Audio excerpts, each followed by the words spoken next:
I quite by accident stumbled across the Russian Institute of Temporology, which means the study of the nature of time, and found a paper by a man named Dr. Sergei Smelyakov. I know. Go ahead and laugh. It's okay. My coughs don't smell like anything, by the way. They're just roses. But Dr. Smelyakov, or we'll just call him Sergei, maybe that'll be easier. Or Smelly, as his friends call him. Or Sergei, we can call him Sergei. I think Smelly's better than Sergei, I think, actually. Sorry, Danny, I don't want to tangent on you. I apologize. Okay, the point is this. Smelyakov looked at the Mayan calendar, found out that, does everybody know about the golden mean, the phi, 1.618? That's the harmonic cut, the sacred cut. You can cut a guitar string and it'll be 1 to 1.618 is the ratio. Anyway, that's the basis of all life and all growth.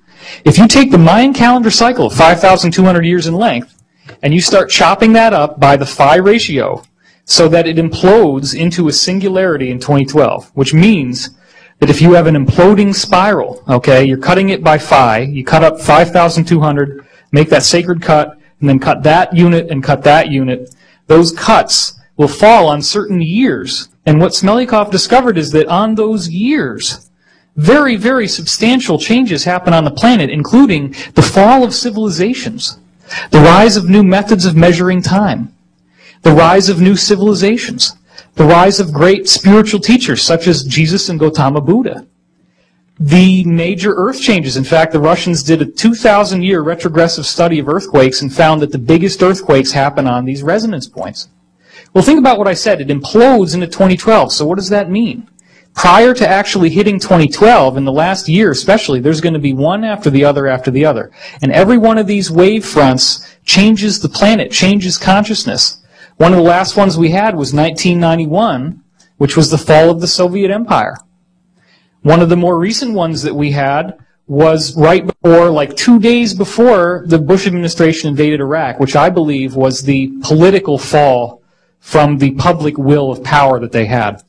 So we're dealing now with the next wave that's coming in 2009. As we head into 2010, 2011, they're going to start happening every couple months, and then they're going to start happening every couple weeks, and then they're going to start happening every couple days. By the time we get to 2012, we're going to be hitting new ones every hour. And towards the end, it's multiple times per second. Okay, now my readings have told me, for what it's worth, that some of us will be able to have ascended abilities. I mean, full-on ascended abilities prior to the actual shift happening.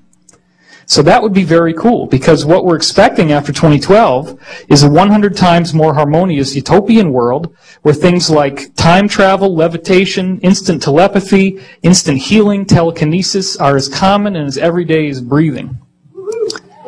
And I look forward to that time. Now, I've been told that any one of us in this room, anyone, if you're willing to do your practice, which basically involves the acceptance and the forgiveness of the self, and if you get that down, then you start looking at everyone else. If somebody else upsets you, the only reason why they would is because they're hitting an issue that you have. So if somebody does something and it no longer is your issue, you won't be upset by them. If you can find that peace and that equanimity within yourself, then you will be the most